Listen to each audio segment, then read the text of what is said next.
English skills improve करने के लिए ट्रांसलेशन एक बहुत ही बढ़िया टूल है, क्योंकि इससे हमारी कई सारी चीज़ें इम्प्रूव होती हैं। इससे हमारी वोकैब इम्प्रूव होती है, हमें डिफरेंट नए वर्ड्स पता चलते हैं और उनको साथ ही साथ हम उनको यूज़ कैसे करते हैं इस चीज़ को भी सीखते हैं। हमारी प्रैक्टिस होती है, डिफरेंट सेंटेंस पैटर्न्स पता चलते हैं। ओके, तो इस वीडियो में मैंने एक पैराग्राफ ट्रांसलेशन के लिए लिया हुआ है। इस वीडियो में आप देखेंगे यूज़ होता हुआ बीइंग को, हैज़ बीन को, एज वेल एज को, वेयर एज को, बी के डिफरेंट फॉर्म्स को, बट को और भी चीज़ें और कुछ सेंटेंस पैटर्न्स भी आपको पता चलेंगे। ठीक है, तो ध्यान से इस वीडियो में मेरे साथ अंत तक बने रहें, ध्यान से देखें। तो चलिए आइए वीडियो को शुरू करते हैं और इस पैराग्राफ का ये फर्स्ट सेंटेंस लेते हैं। नेपाल शुरू से ही एक शांतिप्रिय देश रहा है, लेकिन इन दिनों उसकी कमज़ोर होती हुई अर्थव्यवस्था और साथ ही साथ माओवादी हिंसा ने समस्या बढ़ा दी है। ठीक है, सेंटेंस थोड़ा सा बड़ा है, लेकिन आप इस पूरे सेंटेंस को ब्रेक कर सकते हैं। कहाँ से ब्रेक करेंगे? जहाँ पे कंजंक्शन दिख रहा है वहाँ से ब्रेक कर देंगे। ठीक है, यहाँ पे लेकिन दिख रहा है, यहाँ से ब्रेक करेंगे, और यहाँ पर और साथ ही साथ ये एक कंजंक्शन दिख रहा है, यहाँ से इसको हम ब्रेक कर देंगे। ठीक है, तो अब इसके पहले वाला जो हिस्सा है, नेपाल शुरू से ही एक शांतिप्रिय देश रहा है, इसको पहले ट्रांसलेट करेंगे। अब देखिए लास्ट में क्या आया, रहा है। जैसे आपको कहना हो कि मैं एक डॉक्टर रहा हूँ, कहते हैं क्या, I have been a doctor. वह एक अध्यापिका रही है, she has been a teacher. Okay, वह एक सफल बिजनेसमैन रहा है, he has been a successful businessman. तो हैज़ बीन या हैव बीन का यूज़ करते हैं और उसके बाद से ऑब्जेक्ट को यूज़ करते हैं। तो सेम चीज़ है, यह सेंटेंस भी सेम पैटर्न का है। तो नेपाल शुरू से ही एक शांतिप्रिय देश रहा है, तो शुरू से ही इसको आप लास्ट में लिखिए, नेपाल एक शांतिप्रिय देश रहा है।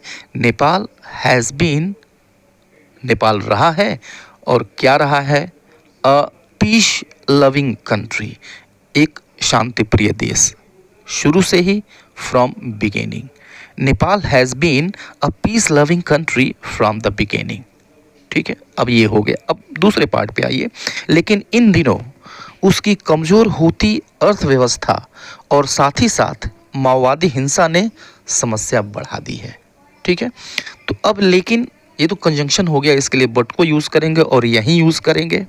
ठीक है, और फिर यहाँ पर देखिए इन दिनों आया हुआ है, तो यह समय बता रहा है, एडवर्ब ऑफ टाइम है, इसको भी बट के ठीक बाद यूज़ करेंगे और कामा से अलग कर लेंगे, सेपरेट कर लेंगे इसको। ठीक है, और यहाँ पर देखिए कि इसकी कमज़ोर होती हुई अर्थव्यवस्था और साथ ही साथ माओवादी हिंसा ने समस्या बढ़ा दी है।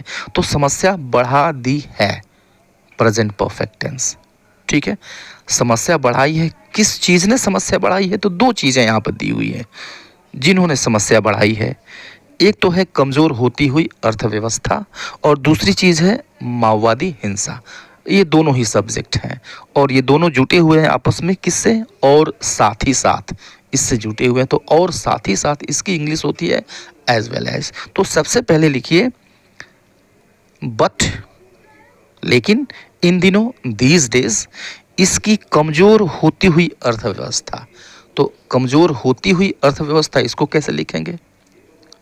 चलती हुई रेलगाड़ी, रनिंग ट्रेन, दौड़ती हुई बस, रनिंग बस। ठीक है, तो दौड़ती हुई, चलती हुई, इस तरह की जब वर्ब फॉर्म हिंदी में आती है तो उसके लिए हम अंग्रेज़ी में वर्ब की आईएनजी फॉर्म यूज़ करते हैं। ठीक है, तो कमज़ोर होती हुई अर्थव्यवस्था, वीकेनिंग इकॉनमी, वीकेनिंग इकॉनमी, कमज़ोर होती हुई अर्थव्यवस्था। तो इसकी कमज़ोर होती हुई अर्थव्यवस्था, इट्स वीकेनिंग इकॉनमी, और साथ ही साथ एज वेल एज माओवादी हिंसा, Maoist violence. Right, has present perfect है, तो हैज़ और मेन वर्ब की थर्ड फॉर्म इंक्रीज्ड। और क्या बढ़ा दिया है? समस्या, द प्रॉब्लम। ठीक है, अब यहाँ पर देखिए हमने हैज़ को यूज़ किया क्योंकि जब सब्जेक्ट के दो पार्ट, दो नाउन हैं, सब्जेक्ट दो नाउन से मिलकर बना हुआ है और ये दोनों साथ ही साथ यानी एज वेल एज से जुड़े हुए हैं, तो जो वर्ब होती है वह पहले नाउन के अकॉर्डिंग होती है, जो कि यहाँ पे हम देख रहे हैं सिंगुलर है, इसलिए हमने हैज़ को यूज़ किया है। तो पूरा सेंटेंस देख लीजिए क्या हो गया कि Nepal has been a peace loving country from the beginning, but these days its weakening economy as well as Maoist violence has increased the problem। देखिए कितना आसान हो गया, हमने जगह जगह से कंजंक्शन की जगह से हमने ब्रेक कर दिया सेंटेंस को, सेंटेंस छोटा हो गया और फिर छोटा हो गया तो फिर इसको ट्रांसलेट करना काफ़ी इजी हुआ, राइट। अब देखिए कि यह जो वीडियो है बहुत सारे लोगों की ये राय थी कि इस सीरीज़ को जारी रखा जाए, इसलिए मैं इस सीरीज़ को जारी रख रहा हूँ। अब देखते हैं कि आप इसको कितना अपना प्यार देते हैं। आइए दूसरा सेंटेंस लेते हैं कि यह एक भू आबद्ध। अब भू आबद्ध का मतलब होता है जो चारों तरफ ज़मीन से घिरा हुआ हो, लैंड लॉक्ड हो, भू आबद्ध का मतलब होता है। तो एक भू आबद्ध और पर्वतीय क्षेत्र होने के कारण यहाँ आर्थिक गतिविधियों का सीमित अवसर है, जिसमें पहले स्थान पर पर्यटन है।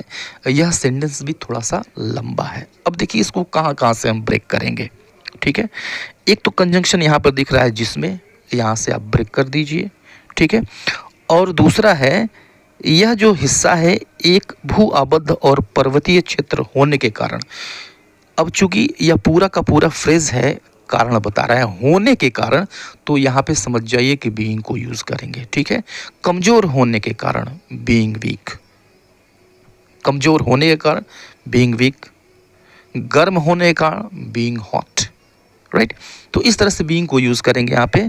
एक भू आबद्ध और पर्वतीय क्षेत्र होने के कारण, तो बीइंग अ लैंडलॉक्ड, भू आबद्ध, being a landlocked and mountainous country, mountainous means पर्वतीय देश होने के कारण, एक भू आबद्ध और पर्वतीय देश होने के कारण being a landlocked and mountainous country, right। और आगे आइए, यहाँ आर्थिक गतिविधियों का सीमित अवसर है।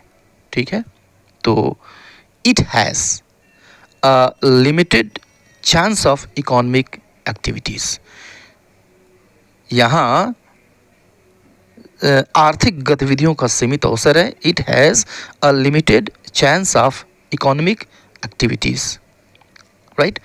जिसमें, तो जिसमें मतलब इन विच, पहले स्थान पर पर्यटन है। The tourism holds the first position, right. Complete sentence क्या हो गया कि being a landlocked and mountainous country, it has a limited chance of economic activities in which tourism holds the first position.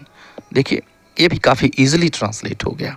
और ये तीसरा सेंटेंस देखिए कि पर्यटन नेपाल की अर्थव्यवस्था की रीढ़ है, जबकि पर्यटन को बढ़ावा देने के लिए देश में शांति होना प्रथम आवश्यकता है, राइट। तो यहाँ भी देखिए कंजंक्शन से इस सेंटेंस को हम ब्रेक कर सकते हैं। जबकि आया हुआ है तो जबकि के पहले ट्रांसलेट कर लेंगे और जबकि के बाद वाला हिस्सा इसके बाद हम ट्रांसलेट करेंगे। तो पर्यटन नेपाल की अर्थव्यवस्था की रीढ़ है। अब देखिए इसमें सब्जेक्ट क्या है, सबसे पहले हमें सब्जेक्ट चाहिए। पर्यटन ये सब्जेक्ट है, पर्यटन है, टूरिज्म इस, और क्या है भाई, the backbone of economy of Nepal, Nepal की अर्थव्यवस्था की रीढ़। ठीक है, तो अब यहाँ पर देखिए, यहाँ पे की आया और फिर की आया। तो जहाँ भी की आता है, जब इसको इंग्लिश में हम ट्रांसलेट करते हैं तो इसको उलट देते हैं। क्या करते हैं? उलट देते हैं। तो सबसे पहले आपने लिखा टूरिज्म इज़ है, तो क्या है भाई, तो यहाँ पर देखिए की आया हुआ है तो उसको उल्टा करिए। रीढ़ है द बैकबोन, की मीन्स ऑफ, और अर्थव्यवस्था इकोनॉमी, फिर की आया ऑफ नेपाल। ठीक है, tourism is the backbone of economy of Nepal. ठीक है। जबकि मतलब वेयर एज, ठीक है। अब आगे देखिए, जबकि पर्यटन को बढ़ावा देने के लिए देश में शांति होना प्रथम आवश्यकता है। अब इसको कैसे लिखेंगे? ये जो हिस्सा दिख रहा है, अब इसमें आप सब्जेक्ट ढूंढिए, हम किस चीज़ के बारे में बात कर रहे हैं। यहाँ हम बात कर रहे हैं देश में शांति होने की बात कर रहे हैं, ठीक है। मीन्स पीस इन कंट्री, यही प्रथम आवश्यकता है, ठीक है, और यही सब्जेक्ट है।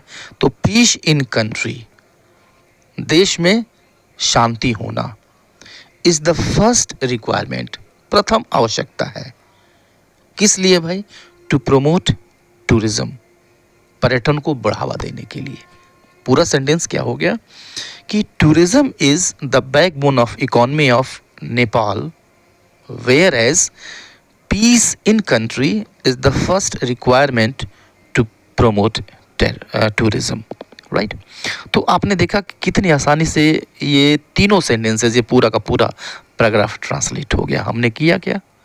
हमने जगह जगह से सेंटेंसेस को ब्रेक कर दिया, हालांकि लंबे सेंटेंसेस थे, ठीक है। वीडियो कैसा लगा फीडबैक ज़रूर देंगे। मिलते हैं नेक्स्ट वीडियो में, तब तक के लिए goodbye and take care.